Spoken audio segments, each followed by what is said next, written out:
amateurs de démons, d'enquête et du XVIe siècle, bonjour. Aujourd'hui on va parler d'un animé, je nomme Black Butler, ou avec mon accent magnifique, Black Butler.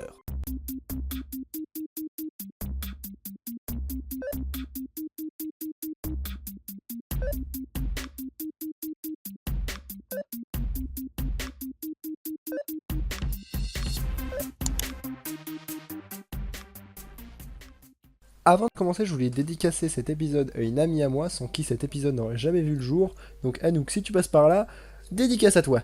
Donc cet animé est un shonen de type comédie noire fantastique, mais aussi avec du drame, du surnaturel et plein d'autres choses. Il est rempli de beaucoup de genres divers et variés. Avant d'être l'animé qu'on connaît, c'était d'abord un manga dont l'auteur est Yana Toboso. Le premier tome est paru le 16 septembre 2006 et ils sortent encore aujourd'hui. Et pour le moment, il y a 24 tomes qui sont sortis. À partir de ces 24 tomes, ils ont réussi à faire 3 saisons, 2 films plus un OAV. Ils ont charbonné dur, les gars. La première saison est composée de 24 épisodes, tous de 20 minutes, plus un OAV de 20 minutes, réalisé par Shinohara Tochiya, le studio d'animation A1 Pictures, qui ont fait Fairy Tail et Sword Art Online, et qui d'ailleurs ont fait tout ce qui est en rapport avec Black Butler, à part le film, enfin à part un des deux films. Le premier épisode de la première saison est sorti le 2 octobre 2008 sur les chaînes TBS, MSB et Animax au Japon. La deuxième saison, intitulée Black Butler 2, est composée de 12 épisodes de 20 minutes, plus 6 OAV de 20 minutes, donc beaucoup plus d'OAV pour moins d'épisodes. Ils ont cette fois été réalisés par Hirofumi Ogura, et le studio est toujours le même. Le premier épisode a été publié le 1er juillet 2010 sur les chaînes TBS et MBS. La troisième saison s'appelle quant à elle Black Butler Book of Circus et contient 10 épisodes de 20 minutes. Le réalisateur est Noriyuki Abe, le scénariste est Hiroyuki Yoshino, et le premier épisode est sorti le 11 juillet 2014 sur TBS et MBS. Le premier film, appelé sobrement Black Butler, a été réalisé par Keiichi Sato, produit par Shinzo Masuashi et scénarisé par Tsutomu Kurawa. J'en ai chié à le dire. Le studio d'animation du film est Warner Bros, comme quoi ils sont partout. Le film dure 119 minutes, il est sorti le 18 janvier 2014. Par contre, pour le coup, c'est pas un animé, c'est un vrai film filmé avec des vraies personnes. Donc il est plutôt d'un style particulier, donc c'est vraiment pour ceux qui sont vraiment fans. Moi personnellement, il m'a pas attiré plus que ça, donc je l'ai pas regardé. Après, à vous de juger, si vous l'avez déjà vu, n'hésitez pas à en débattre dans les commentaires, à me faire part de vos impressions dessus. Ensuite, une saison OAV a été faite, qui s'appelle Black Butler Book of Murder. Il n'y a que 2 épisodes, mais par contre ils durent 1 heure chacun, donc ça fait 2 heures. 1 plus 1 égale 2. Réalisé par la même personne que la troisième saison et les scénaristes pareil, le premier épisode est sorti le 25 octobre 2014. Ensuite, un vrai film d'animation, donc animé cette fois, donc animation, donc animé, vous avez bien compris, nommé Black Butler Book of the Atlantic, réalisé, comme pour le AV et la troisième saison par la même personne, le scénariste pareil. Il est sorti le 21 janvier au Japon uniquement, donc pas encore traduit, même pas en VOSTFR. Il sera traduit courant 2017 normalement. Le manga comme l'animé ne sont pas encore terminés et continueront à sortir au fil du temps. Maintenant, on va passer à l'histoire de l'animé. L'histoire se passe en Angleterre, dans une province de Londres, au 19e siècle, et raconte l'histoire du jeune comte Ciel Phantomhive, qui a 12 puis 13 ans au fil du manga. Animé, connard, c'est un animé. Il va reprendre l'entreprise et le manoir de ses parents, qui sont morts dans un incendie lorsqu'il avait 8 ans, à son anniversaire, je tiens à le préciser, parce qu'il a vraiment une vie de merde aussi, comme tous ceux présentés dans cette putain d'émission. À la suite de ça, comme il a vraiment une vie de merde, il va être capturé par une secte qui vont le torturer, puis le tuer.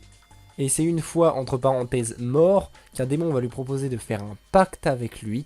Donc l'âme de ciel contre sa propre résurrection et les services de Sébastien en tant que majordome, jusqu'à ce qu'il se venge de ceux qui l'ont tué. L'animé va donc commencer à l'âge des 12 ans de ciel, donc le majordome sera déjà là depuis 4 ans.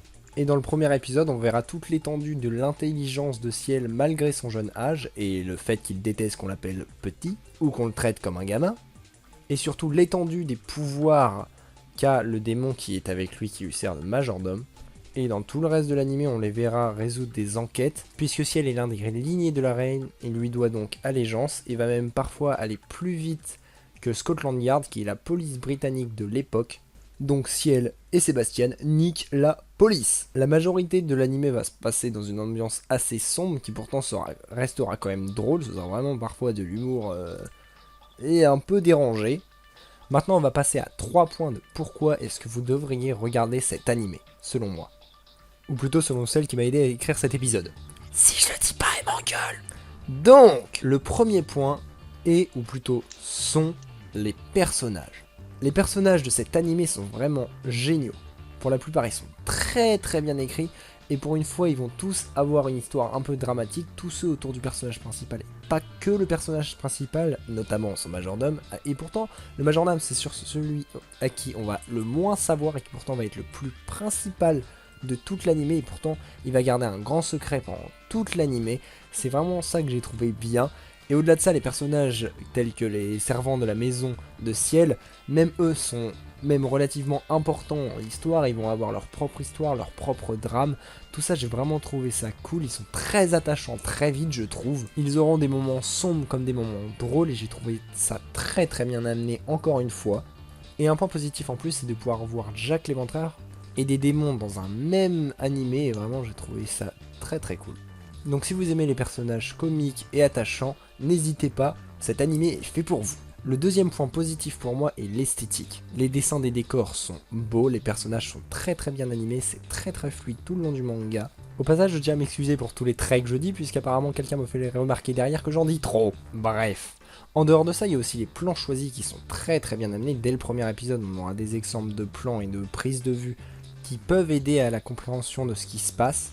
Donc vraiment pour les amateurs d'esthétique, de dessin et de plans non laissés au hasard, vraiment je vous conseille cet animé. Et pas manga comme je dis si souvent. Le troisième point pour moi est la fidélité au lieu et à l'époque à laquelle ça se passe.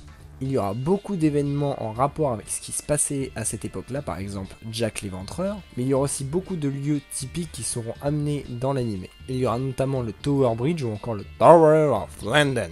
Mais il y a aussi d'autres événements qui sont fidèles, par exemple la police qui est vraiment la vraie police britannique, ou encore la reine qui est inspirée de la vraie reine britannique de l'époque. En plus de tout ça, les vêtements aussi sont très adaptés à l'époque, notamment l'uniforme que porte souvent Ciel, ou encore les vêtements du majordome ou de ses serviteurs.